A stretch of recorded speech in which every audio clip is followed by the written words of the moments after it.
छंद की बात करें तो दोस्तों छंद के अंग कितने होते हैं, सबसे पहले याद रखनी है कि छंद के जो अंग होते हैं वो 6 अंग के रूप में हम मानते हैं। होते तो कहे जाते हैं 8, लेकिन 6 मुख्य रूप से मानते हैं, जिसमें इंपॉर्टेंट क्या है सर, 3, 4, 5। पहला क्या है सर, चरण या पाद होते हैं। जब भी हम छंद में पढ़ते हैं तो उसमें पहला चरण, दूसरा चरण वो होता है। वर्ण और मात्रा, हम कोई भी शब्द को लिखते हैं वो वर्ण से लिखा जाता है और उस पर हम मात्रा का यूज करते हैं, तो हम कहते हैं सर मात्रिक छंद। यति क्या होता है, गति क्या होता है, तुक क्या होता है, वेरी वेरी मोस्ट इंपॉर्टेंट। इसको क्वेश्चंस को यहां पर नजरअंदाज नहीं करना है, यही तो पूछा जाता है। गढ़ क्या है, इससे भी क्वेश्चंस आते हैं, ठीक है। लेकिन अब हम पहले बात कर लेते हैं सर यति का प्रयोग। हम केवल इनमें से 3 चीजें देखेंगे, यति, गति, तुक, फिर हम चलेंगे सोरठा, दोहा, कुंडलिया, सब कुछ देख लेंगे इस वीडियो में। तो यार सुनिए, पहले अगर हम बात करते हैं यति, तो यति को समझने से पहले आपको यति, गति और तुक के बारे में आपको फैक्ट समझना है कि जब भी हम चलते हैं, जब भी हम किसी भी जगह जाते हैं, तो हम कहते हैं कि भाई थक गए हैं, रुक जाएं, थोड़ी देर विश्राम कर लें। तो हम कहते हैं सर विश्राम करने के लिए हमारी थकावट थोड़ी सी कम हो जाएगी, यानी कि कहीं जाने पर हम विश्राम करते हैं तो वो भी रुकना होता है। और जब हम लिखते हैं तो हम कहते हैं विराम चिन्ह का यूज करते हैं। लिखने के समय जब हम रुकते हैं तो हम कहते हैं अल्प विराम, अर्ध विराम। लेकिन जब हम बोलते हैं छंद के रूप में, जब हम छंद के रूप में हम लयबद्ध तरीके से बोलते हैं तो हम रुकते हैं, तो उसको हम यति कहते हैं। कैसे कि जैसे हम कोई दोहा पढ़ रहे हैं तो हम उसके बीच में हम सांस लेते हैं। अब सांस कैसे लोगे, जैसे मैं आपको यहां पर एक उदाहरण दे रहा हूं, पवन तनय संकट हरण, अब हम कहेंगे मंगल मूरत रूप, राम लखन सीता सहित हृदय वसय सुरभूप। जहां पर हम कौमा की बात करते हैं, जहां पर सांस लेने की बात करते हैं, वहीं दोस्तों हम यति कहलाती है। यानी रुकने के स्थान को यति या विराम कहते हैं। पवन तनय संकट हरण, रुक गए, मंगल मूरत रूप, राम लखन सीता सहित, रुक गए, हृदय वसय सुरभूप। कंफर्म हो गया। सांस लेने की प्रकृति को हम क्या कहते हैं सर, यति कहते हैं। अब बात आती है गति क्या है। लय या प्रवाह को हम गति कहते हैं, नहीं तो आप यति को ही लय मार दो। तो ऑप्शंस में आपको बड़ा ही सही तरीके से चुनाव करना है कि यति विराम है और गति लय है। वार्णिक छंदों में इसकी आवश्यकता नहीं होती है, लेकिन मात्रिक छंदों में इसकी आवश्यकता होती है। तो हम मात्रिक पढ़ रहे हैं, जैसे पवन तनय संकट हरण, मंगल मूर्ति रूप, राम लखन सीता सहित हृदय वसय सुरभूप। हम थोड़ा सा लय में आपको बताए हैं, और थोड़ा सा और अगर हम आपको बताएं, पवन तनय संकट हरण, मंगल मूर्ति रूप, राम लखन सीता सहित हृदय वसय सुरभूप। अगर मैंने इस लय में आपको बताया तो कंफर्म पक्का हो गया होगा कि आप समझ गए होगे, आप समझाने की कोई जरूरत नहीं। छंद को पढ़ते समय जब हम लयबद्ध की चीज की बात करते हैं तो वो होता है हमारा गति। क्लियर। अब हम बात करते हैं लास्ट पॉइंट तुक की। तुक क्या है? चरणों के अंत में एक जैसे वर्णों की आवृत्ति को तुक कहते हैं। जैसे ऊपर एग्जाम्पल में आपको लिख रहा है, पवन तनय संकट हरण मंगल मूर्ति रूप, रूप और राम लखन सीता सहित हृदय वसय सुरभूप। जो ऊपर वाला रूप है और नीचे वाला भूप है, ये क्या होते हैं? ये तुक होते हैं। याद रखिएगा, लास्ट वर्ड के दोनों लाइन में रूप और भूप है ना, बिल्कुल सेम सेम निकल रहे हैं, तो ये होता है तुक होता है। इसमें क्या होता है? चरणों के अंत में एक जैसे वर्णों की आवृत्ति को तुक कहते हैं। संस्कृत में तुक का महत्व तो नहीं है, लेकिन तुक ही छंद का प्राण है, ये भी याद रखना। तो क्वेश्चन में आए कि निम्नलिखित में से कौन सा छंद प्राण है, किसका छंद प्राण है डॉट डॉट, तो वो हो जाएगा तुक हो जाएगा। बात आती है गढ़। गढ़ दोस्तों आपके एग्जाम में केवल ये पूछता है कि कितने होते हैं, ज्यादा नहीं आता है। लेकिन अभी मैं बात करूंगा भाई मात्रिक और अर्ध सम्मात्रिक छंद से जो क्वेश्चंस बनते हैं यहां से, ठीक है। अब बात आती है गढ़ क्या है। गढ़ दोस्तों संख्या क्या है? 8 होती है। 3 मात्रिक वर्णों के समूह को गढ़ कहते हैं। गणों की संख्या 8 होती है। इनके नाम और तीनों वर्णों के आदि मध्य और अंत में कहां लघु और कहां दीर्घ होगा, इसे समझने के लिए निम्नलिखित सूत्र का स्मरण रखें। गढ़ की संख्या कितनी होती है? 8।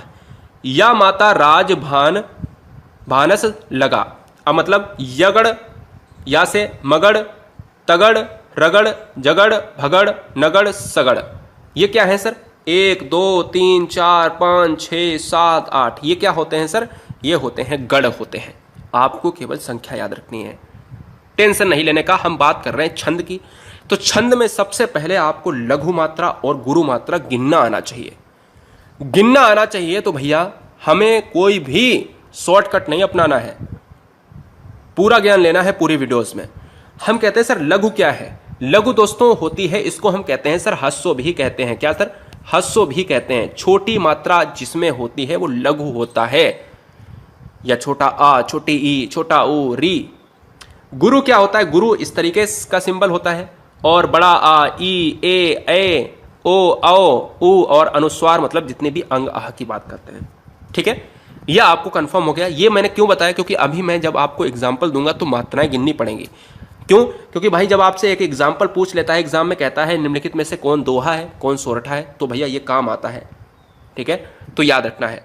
तो ए, ओ, औ में 2 मात्राएं होती हैं, और इनमें सभी में कितने होते हैं? 4 अक्षर में केवल 1 मात्रा होती है। अभी बताऊंगा, टेंशन मत लो। सबसे पहले अगर हम बात करते हैं मात्रिक छंद। मात्रिक छंद जो होता है मैं यही पढ़ने वाला हूं। अब मैं लय पे आया हूं। अभी तक पूरा हमने आपको सिस्टमेटिक बताया कि यति, गति और तुक से क्या क्वेश्चन होते हैं, वो पूरा क्लियर हो गया, गढ़ क्लियर हो गया। बात करते हैं सममात्रिक छंद, अर्ध सममात्रिक छंद, विषम मात्रिक छंद। 3 प्रकार के मात्रिक छंद होते हैं, जिसमें सममात्रिक छंद बहुत ज्यादा पूछा जाता है, जिसकी ट्रिक है चारों गीत हर गीतिका। सममात्रिक छंद सबसे पहले पढ़ते हैं, फिर उसके बाद में अर्ध सममात्रिक छंद पढ़ेंगे।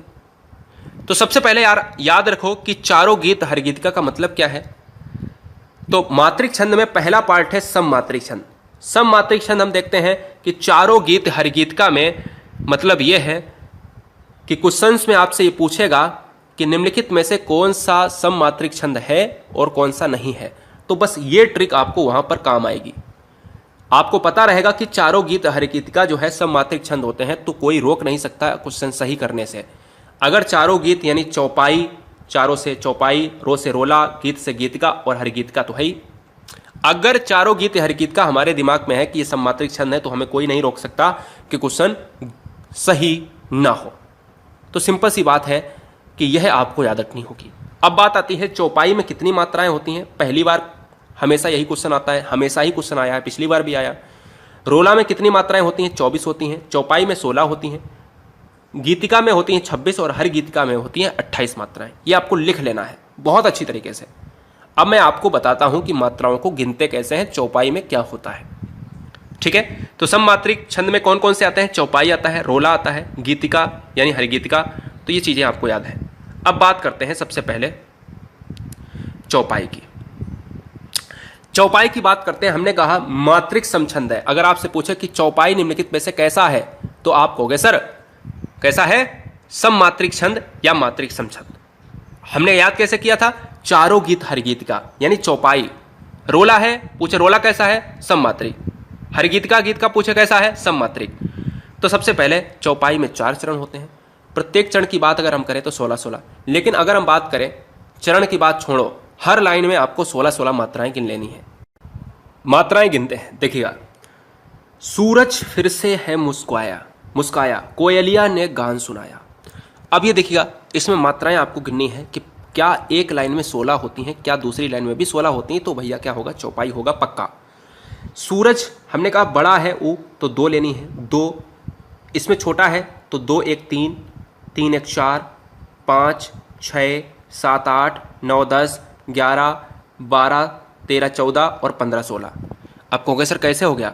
ये देखो, बड़ा ऊ है 2 ले लिया था, इसमें सर छोटा है 1 ले लिया था, इसमें छोटा है 1 ले लिया था, इसमें छोटा है 1 ले लिया था, इसमें छोटा है 1 ले लिया था, इसमें बड़ा है ए है ना, बड़ा है 2 ले लिया था, इसमें भी बड़ा है मात्रा, इसमें भी 2 ले लिया, इसमें छोटी मात्रा 1 ले लिया, इसका 1 और इसका 2 और इसका 2। 1 हो गया, 2 3 हो गया, 4 5 हो गया, 6 हो गया, 7 8 हो गया, 9 10 हो गया, 11 हो गया, 12 हो गया, 13 हो गया, 14 हो गया, 15 16। समझ में आ गया? अब तो मैंने अच्छी तरीके से समझा दिया। यानी छोटी मात्रा में 1 लेना है, बड़ी मात्रा में बड़े डंडे में ए में आए या इसमें आए या इसमें आए या इसमें आए, ये कैसी हैं? ये सभी आपको 2 लेनी। 2 का सिंबल कैसा होता है सर? ऐसा होता है। चलो 16 इसमें मात्राएं हो गई। इसमें देखते हैं, को बड़ा है, 2 ले लिया, छोटा है 1 ले लिया, छोटा है 1 ले लिया, बड़ा है 2 ले लिया, डंडा है ना, बड़ा है ए है ना, 2 ले लिया, बड़ा है 2 ले लिया, ना छोटा है 1, सु छोटा है 1, ना बड़ा है 2 और ये 2 हो गया। तो 4 5 6 7 8 9 10 11 12 13 14 15 16। तो ये भी हम कह सकते हैं, हमने कहा 16 इसमें मात्राएं निकली, 16 इसमें मात्राएं निकली, आंसर क्या हो जाएगा, चौपाई हो जाएगा। कैसा है, सममात्रिक छंद है। कोई दिक्कत आई? बात करते हैं नेक्स्ट, रोला।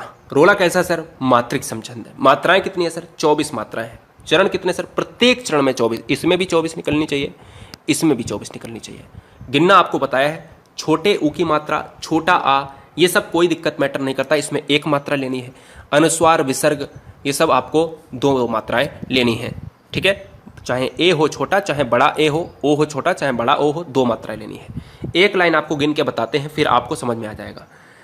हमने कहा इस चरण में आपको 24 मात्राएं होनी चाहिए। उठो, उठो में क्या हो जाएगा बताओ, उठो 1 मात्रा 2 मात्रा, 1 मात्रा बड़ी है 2 मात्रा, बड़ा है 2 मात्रा, और एक और ये छूट गया है, यहाँ पर भी 2 मात्रा, यहाँ 1 मात्रा, यहाँ पर 2 मात्रा, यहाँ पर 1 मात्रा, यहाँ पर 1 मात्रा, छोटा है 1 मात्रा, छोटा है 1 मात्रा, ये बड़ा है 2 मात्रा, और ये त्यागो, या में 2 है और ता 1 है, मतलब 3 मात्रा हो जाएंगी। मतलब कह सकते हो 1 और 2, और इसको हम कह सकते हैं 2।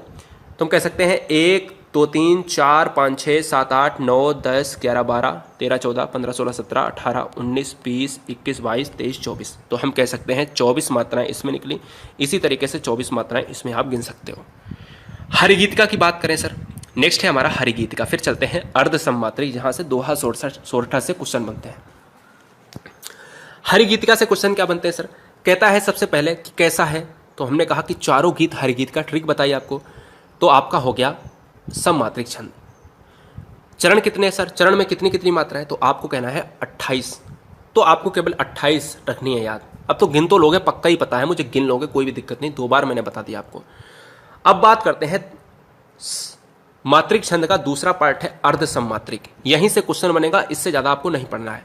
अर्ध सम्मात्रिक छंद क्या है, अर्ध सम्मात्रिक में आपको याद रखना है दोहा, सोरठा, बरबय और उल्लाला, है ना। दोहा, सोरठा, बरबय और उल्लाला, ये आपको याद रखना है बहुत ही अच्छी तरीके से। अब याद कैसे करोगे, इसकी ट्रिक मेरे दिमाग में आ गई। 200 रन बनाए, 200 रन बनाए, यानी 200 रन ठोक दिए, और किससे ठोक दिए, बल्ले से ठोक दिए, बल्ले से ठोक दिए। तो ये बताओ 200 रन रोहित शर्मा ने अगर बनाएंगे तो वो किससे बनाएंगे, बल्ले से, बा से बरबय और बल्ला लल्ला। तो आप समझ रहे हो ना, जब कहे आपसे चारों गीत हरिगीतिका कैसे हैं, तो वो सममात्रिक हैं। 200 रन बल्ले से वो हो जाएंगे अर्ध सममात्रिक। जिसमें आपसे क्वेश्चन कैसे पूछता है कि निम्नलिखित में से दोहा, दोहा कैसा छंद है, और ऑप्शंस होंगे सममात्रिक, अर्ध सममात्रिक। तो आप कैसे मारोगे, तो आप मारोगे भैया ट्रिक से। तो नीचे लिख लेना है ट्रिक में 200 रन बल्ले से, कैसा है सर, अर्ध सममात्रिक। तो दोहा भी आपका अर्ध सममात्रिक है, सोरठा भी आपका अर्ध सममात्रिक है, बरबय भी आपका अर्ध सममात्रिक है, और उल्लाला भी। पहला क्वेश्चन क्लियर हुआ। दूसरा क्वेश्चन, दोहा में कितनी मात्राएं होती हैं, पहले और तीसरे चरण में होती हैं 13 मात्राएं, दूसरे और चौथे चरण में होती हैं 11 मात्राएं। सोरठा में 11 पहले और तीसरे चरण में सोरठा में 11 मात्राएं, और दूसरे और चौथे चरण में सोरठा में 13 मात्राएं। मैं बताऊंगा अभी। बरबय में 12-7 और उल्लाला में 15-13। अब दूसरा क्वेश्चन हो गया। तीसरा क्वेश्चन इस तरीके से पूछता है, ध्यान दीजिएगा। कहता है दोहा में कुल कितनी मात्राएं होती हैं, तो 13 + 11 बराबर कितनी हो गई, 24।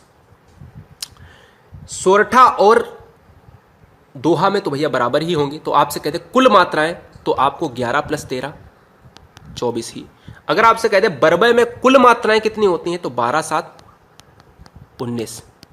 अगर आपसे कहे उल्लाला में कुल कितनी मात्राएं होती हैं, तो उल्लाला में 15 + 13 5 3 8 और 2 28।